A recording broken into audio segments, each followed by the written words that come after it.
here at Feeder Series, we had a look into the fastest and slowest tracks and how the series differ when they head out on track.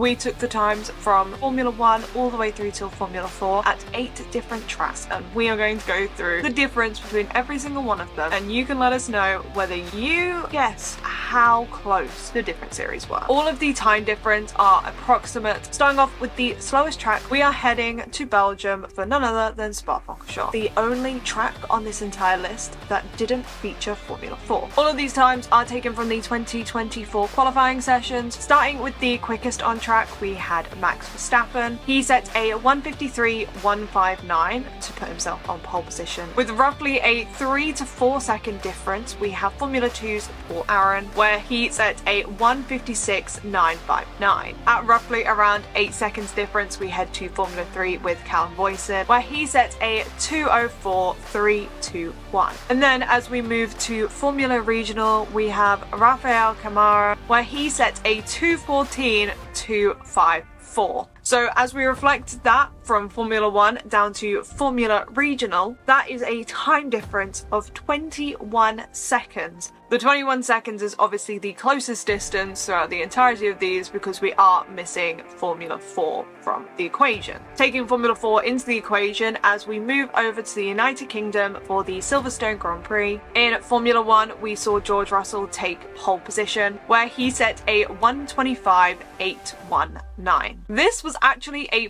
14-second time difference between Formula 1 and Formula 2, where one of our newest Formula 1 rookies, Isaac Hadjar, he set a 1:39.368.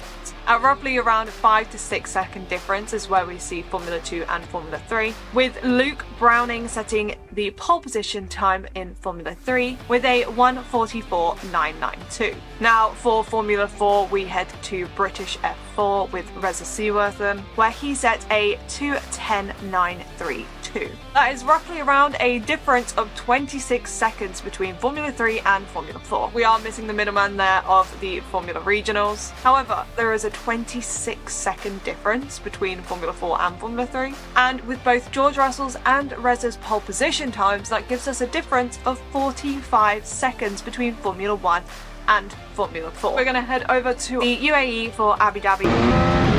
In Formula 1, we had Lando Norris set the pole position lap time for 1:22.595. If we shoot all the way down to Formula 4, we see Rashid Al-Dahiri set the pole position time of a 1:55.067. That gives us a 33-second difference between Formula 1 and Formula 4, and let's delve into everything in between. As we work our way back up, we head to Formula Regional for the Middle East Championship, where we saw Tucker Toppinen set the pole position time. A 1:49.493 saw the gap between Formula Regional and Formula 4 at around 5 seconds difference. As we then move from Formula Regional to Formula 2, we had none other than Victor Martins take it to pole position with a 1:35.745. That is roughly a 14-second difference between Formula 2 and Formula Regional, which is expected as we are missing the middleman of Formula 3. That does also mean, though, that between Formula 1 and Formula 2 it is roughly around a 13 seconds difference. So it ends up going Formula 1 to Formula 2 13 seconds, and Formula 2 to Formula Regional, which is missing a whole middleman, is around 14 seconds. We then head to Monza, the Temple of Speed, with Formula 1, Formula 2, Formula 3 and Formula 4 all making an appearance.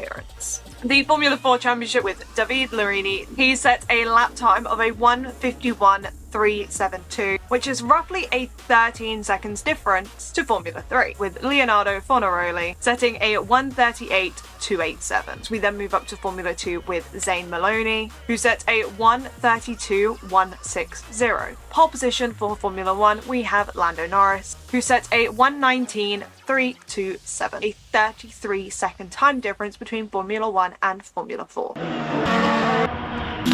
Keeping it in Italy, we then head over to Imola, and we finally welcome all of the championships into the video. Starting off with our quickest on the track, it was Max Verstappen in Formula 1. He set a qualifying time of a 1:14.746. One of our newest graduates, Gabriel Bortoleto, set the qualifying time for Formula 2 with a 1:27.056. That is roughly a 13 seconds difference between Formula 1 and Formula 2. The final series on the Formula 1 bill for that weekend was Formula 3, with Santiago Ramos setting a 1:31.767, which was roughly a 4 seconds difference between F2 and F3. With an approximate 8 seconds difference between Formula 3 and Formula Regional, Rafael Camara sets the qualifying time of a 1:39.171. And to wrap Imola in a nice little bow, we head to Italian Formula 4, with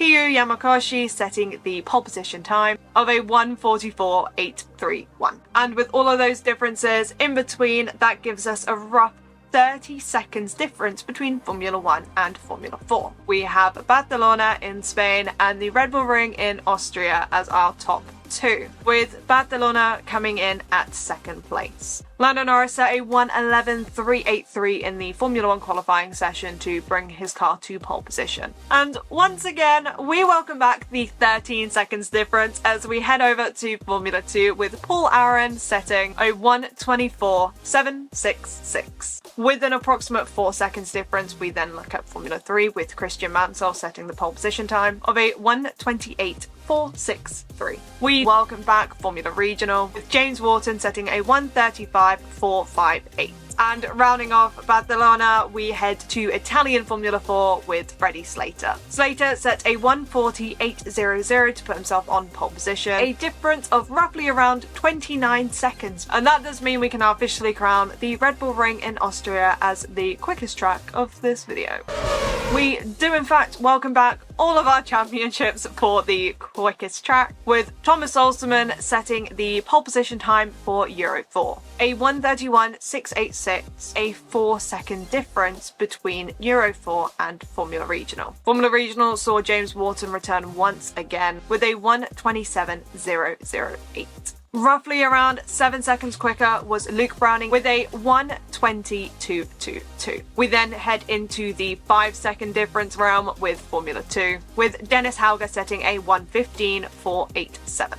And the quickest in Austria was none other than Max Verstappen. His lap time of a 1:04.314 meant that there was an 11 seconds difference between Formula 1 and Formula 2. With Verstappen's 1:04 and Solzmann's 1:31, that gives us a rough estimate of around 27 seconds difference between Formula 1 and Formula 4. With Formula 1 reining in at approximately 233 miles per hour compared to Formula 4's 150 miles per hour, we get a rough average of around 30 seconds difference between the Formula 1 car and the Formula 4 car. Now that we have looked at the time differences between Formula 1 to Formula 4 and everything in between, which track shocked you the most when it came to the time differences between each car, and which tracks are you looking forward to most this coming year? Let us know in the comments below. Feel free to subscribe to the channel and check out feederseries.net for more junior racing content.